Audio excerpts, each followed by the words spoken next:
Ok, bonjour à tout le monde.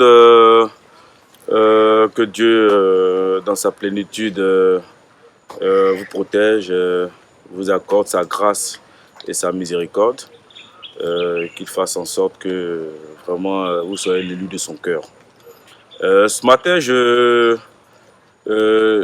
je souhaiterais intervenir sur un sujet qui me tient à cœur. Il s'agit de la méchanceté des femmes entre elles-mêmes, pas des femmes entre hommes, des femmes entre elles-mêmes. Pour vous résumer ça, je vais vous expliquer une anecdote, peut-être que vous allez comprendre, il y a certaines qui vont se retrouver là-dedans. Euh, une dame et son couple qui vivent tranquillement à la maison, comme d'habitude, sortent ensemble, qui vont manger ensemble et dans cette amitié-là, ils ont croisé un collègue de bureau, une camarade de bureau du mari, qui est devenu en même temps l'ami de la famille. Bon, chaque fois qu'ils doivent sortir, la femme elle est un peu seule, elle est seule, elle vient, elle sort avec eux, ils vont prendre un coup, ils vont manger, ils vont se distraire, et puis après chacun rentre chez soi. Et la vie était comme ça, la vie, ils menaient leur vie tranquillement. Bon, la femme, c'est une femme comme moi. Elle a des soucis, quand elle a des problèmes, elle appelle la dame du monsieur, elle se confie à la dame, tout et tout, quoi.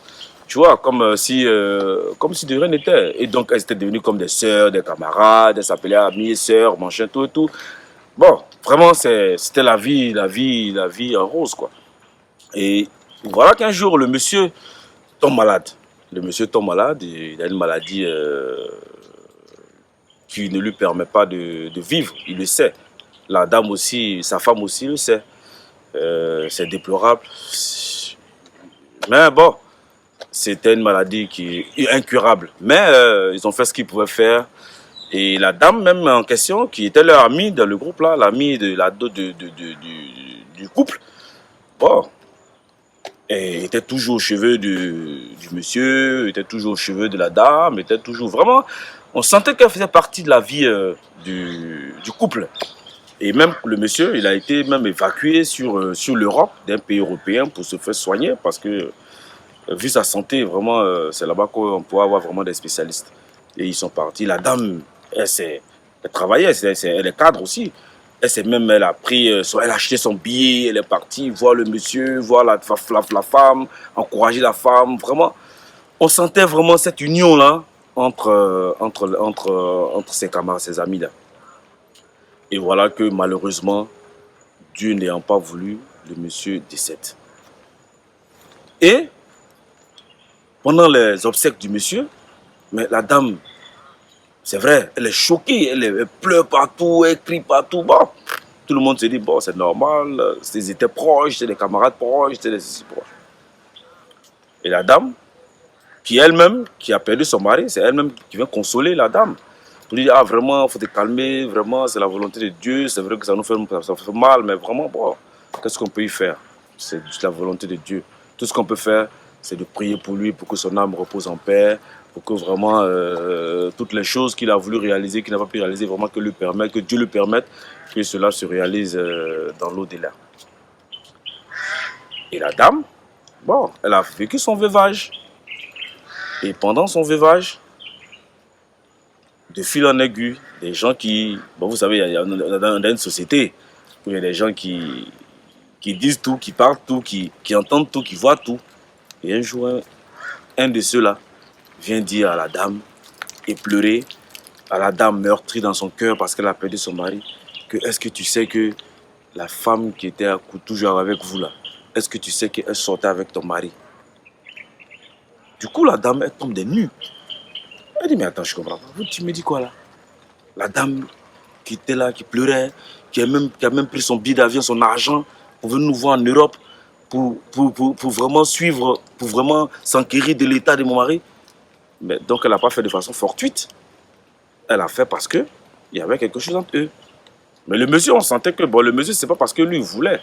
Mais la dame a fait du forcing. Bon, n'en tiennent que, bon, il n'est plus là, c'est vrai, mais n'en tiennent que, les deux ont vécu la chose. Et la dame, aujourd'hui, Quelqu'un vient lui dire que non, voilà, la femme là, elle sortait avec ton mari, ils ont fait ceci, ils ont fait cela, ils ont fait cela. Du coup, la femme, elle est énervée, elle s'énerve. Bon, moi, elle m'appelle. Non, vraiment, qu'est-ce que je peux faire? Bon, en tant que coach, en tant que conseiller, je lui dis, bon, non, le pire est derrière là. Faire des histoires avec cette dame-là, ça ne va pas t'amener quelque part. Ça va juste faire que détruire, en fait, ton système. Donc, je pense qu'il faut laisser tomber et puis passer à autre chose, quoi. Mais bon, tu sais, vous connaissez les femmes, hein. Elle a appelé quand même, elle lui a dit ses vérités, elle lui a dit ce qu'elle pensait.